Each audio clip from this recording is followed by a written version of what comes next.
estratégico, energético y sin duda con la hegemonía comunicacional que tiene, eso ya es otro tema que no vamos a profundizar el día de hoy acá.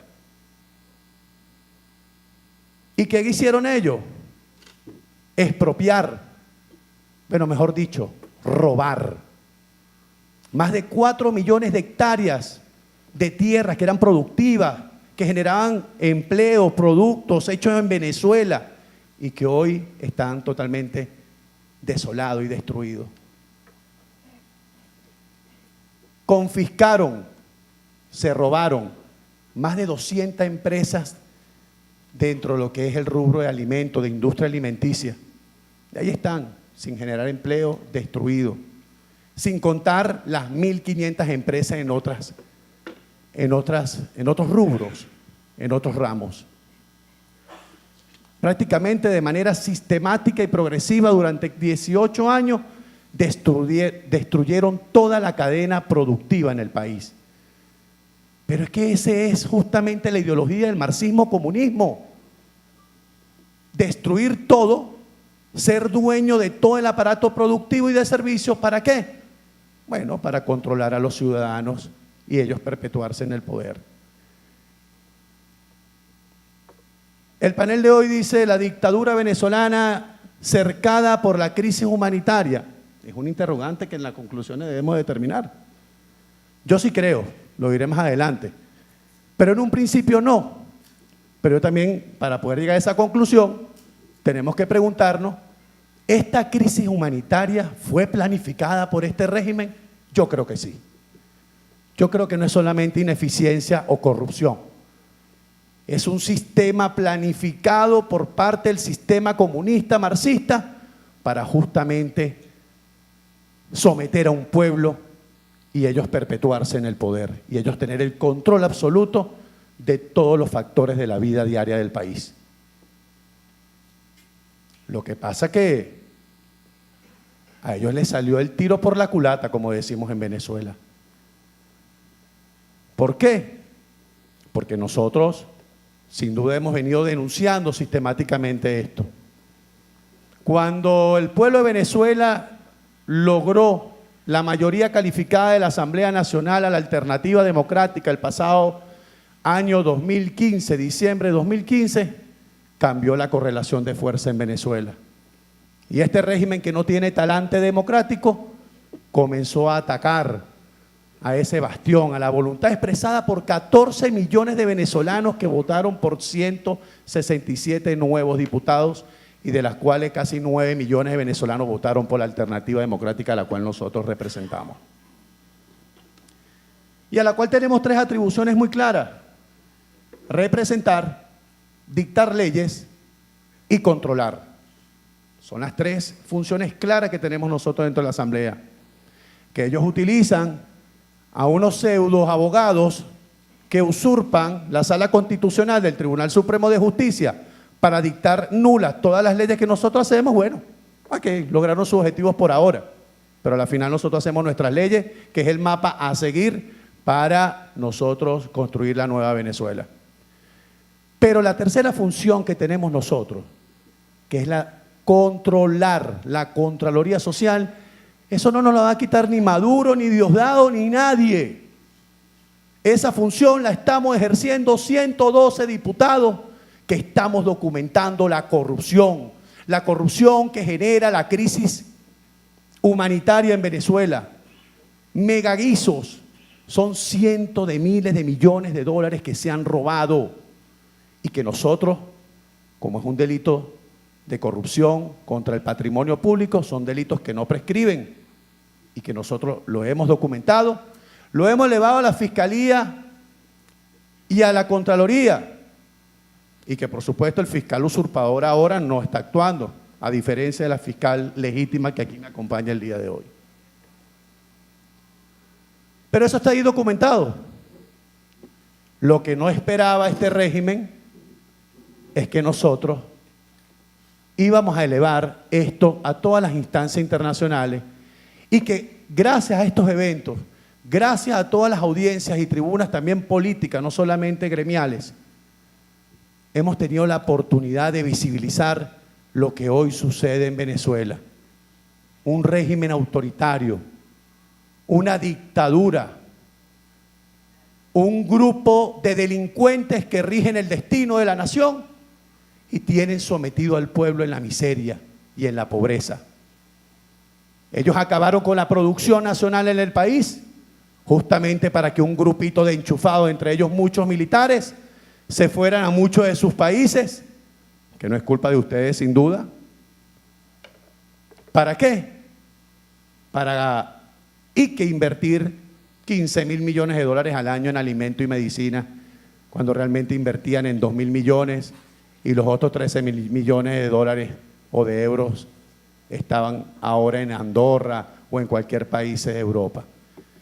Y nosotros hemos visibilizado eso y tenemos documentado todo eso y tenemos cifrado dónde está cada uno de esos dólares y euros que le pertenece al pueblo venezolano y que de la cual estoy de acuerdo con María Corina, la cual estamos impulsando de la Asamblea Nacional, una ley de repatriación de los recursos por corrupción en Venezuela y que ya hemos activado todos los mecanismos de protocolos internacionales en base a los tratados anticorrupción para que cuando exista un gobierno democrático, libre, justo en Venezuela, realmente esos recursos sean repatriados para ser invertidos en el pueblo, para el pueblo de Venezuela.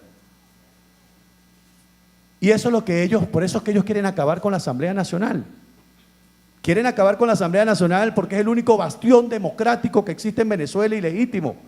Y que sin duda estamos documentando la corrupción y porque sin duda, ya me quedan 4 minutos, y que sin duda ellos quieren simplemente silenciar. De verdad que nosotros hemos trabajado duro para combatir la corrupción y otra de las cosas que hemos hecho de la Asamblea Nacional es que entrando en el año 2016 nosotros declaramos la crisis humanitaria y presentamos una ley de crisis, una ley de apoyo para solventar la crisis humanitaria y que lamentablemente el régimen la declaró inconstitucional. Recién ahorita en el inicio de este periodo de la Asamblea Nacional, nosotros volvimos a ratificar la crisis humanitaria y exhortamos formalmente a través de una resolución a la Organización de Naciones Unidas participar, intervenir y apoyar a los venezolanos y activarse con el apoyo humanitario en todos los corredores humanitarios en las fronteras de Venezuela. Yo no quiero culminar sin antes agradecer a Tuto Quiroga, a los demás expresidentes latinoamericanos, Andrés Pastrana, a muchos otros expresidentes y presidentes actuales que han brindado, que están claros de la grave situación que vivimos los venezolanos y el problema que esto genera para toda la región. Gracias de verdad por todo el apoyo, por defender los valores democráticos no solamente en Venezuela, sino también en todo el hemisferio. Al gobierno de Colombia, al gobierno de Chile, al gobierno de Argentina, al gobierno de Perú. Gracias por su solidaridad con el pueblo de Venezuela. Gracias por abrirle la puerta a esa diáspora que hoy superan más de 4,5 millones de venezolanos que se han ido en los últimos 18 años. Solamente en el año 2017 huyeron de la crisis humanitaria por la frontera de Colombia más de 700.000 venezolanos. Gracias por su comprensión. Venezuela le abrió las puertas al mundo en los años 50, sobre todo esa migración extranjera europea del Oriente. Mis padres son inmigrantes, vinieron en los años 58 a Venezuela. Y luego en el año 74 esa masiva migración que llegó de toda Latinoamérica, de Perú, de Ecuador, de Colombia, y los venezolanos los recibimos con los brazos abiertos. Si un venezolano se va de nuestro país, no es porque quiere, es porque está huyendo de esta crisis humanitaria. Les pido que ustedes, los medios, nos ayuden a sensibilizar y visibilizar lo que hoy sucede en Venezuela y nos ayuden a sensibilizar y visibilizar esta grave crisis para minimizar la xenofobia que lamentablemente se está creando en muchos de estos países, de nuestros países hermanos. No queda más que decirle que en la Asamblea Nacional seguiremos trabajando por determinar las responsabilidades de lo que hoy han generado la crisis humanitaria, y ahí estaremos sin miedo defendiendo al pueblo de Venezuela. Muchísimas gracias.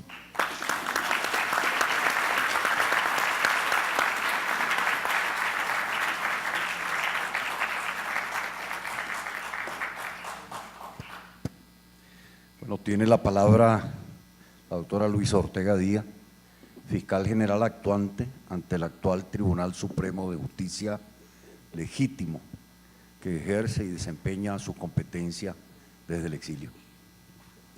Gracias, doctor Aguiar. Muy buenas tardes. Quiero saludar, en primer lugar, a los periodistas, a los directores de medios de comunicación, a los empresarios académicos y a todos los invitados en este evento.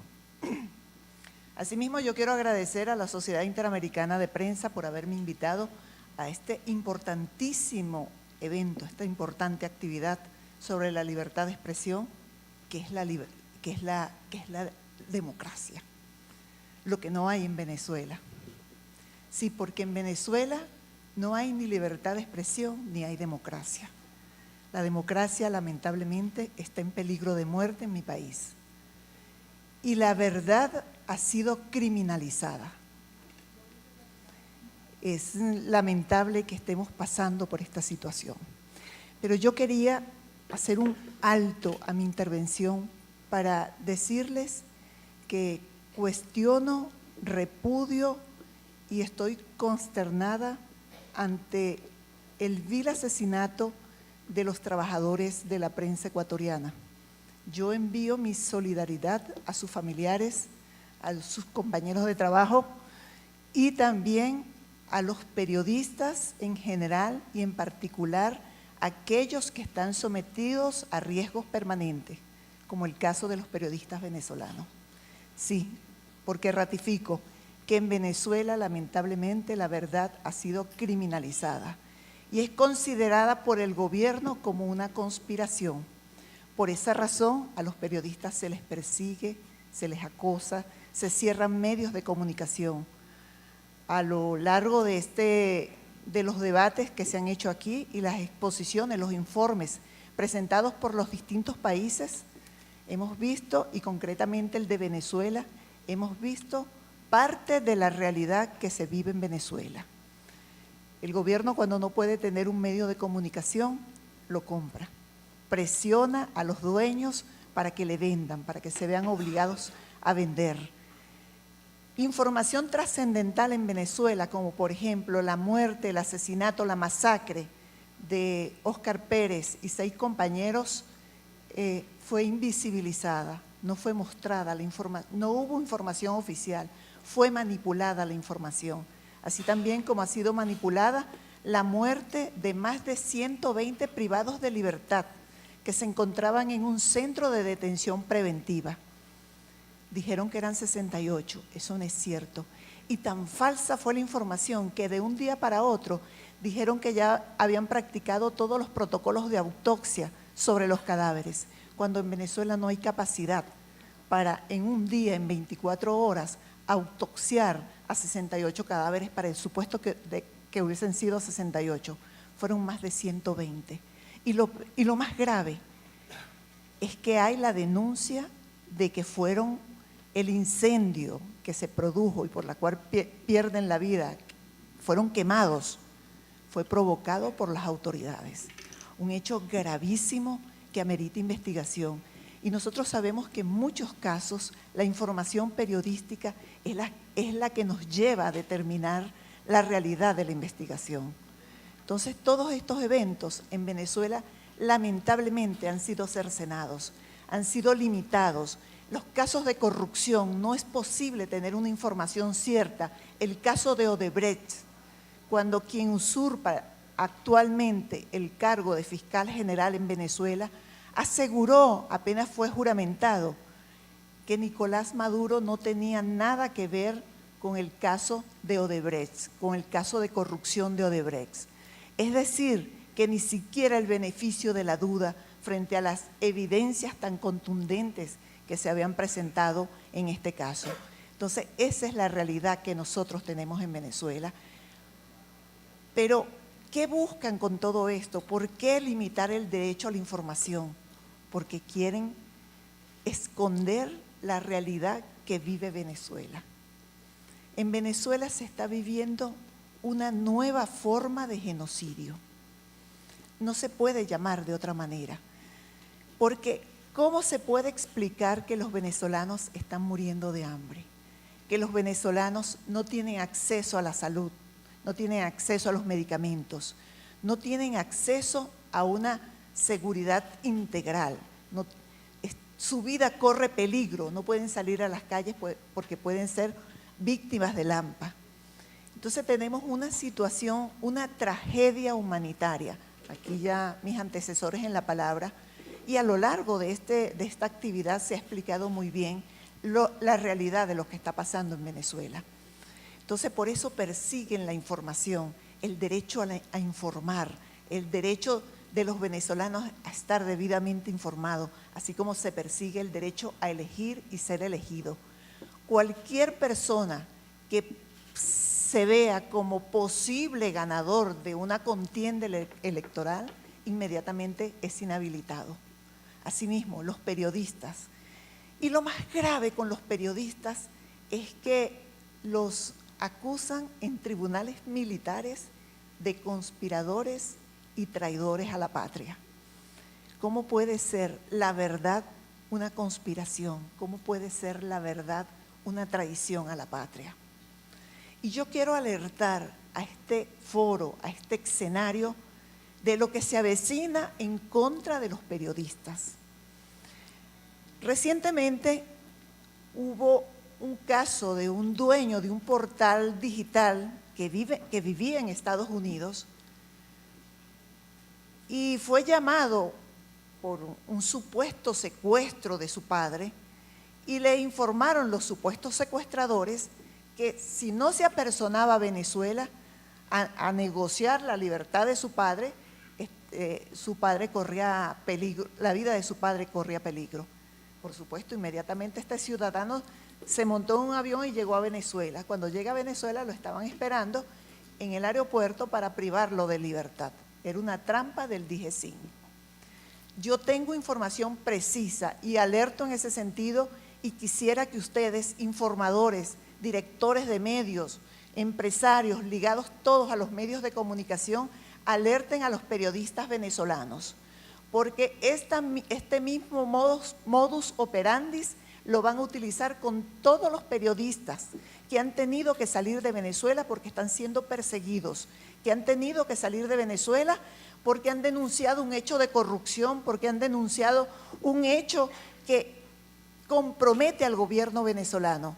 Entonces es importante alertar sobre este peligro que se cierne sobre los distintos periodistas venezolanos que viven en el exterior, porque es una nueva forma de persecución a la verdad, a la información, a la libertad de expresión.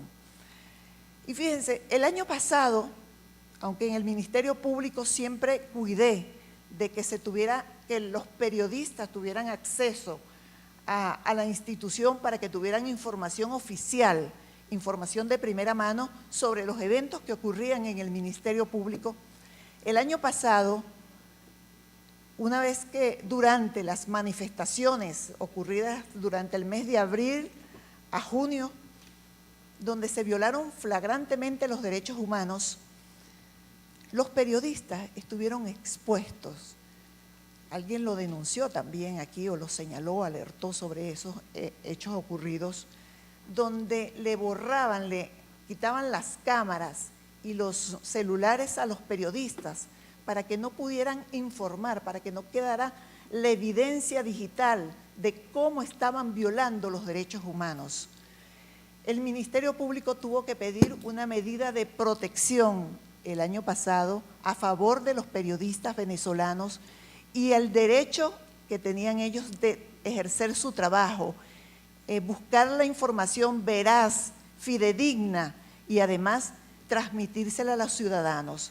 Entonces, en ese sentido, fue solicitada una medida de protección para garantizar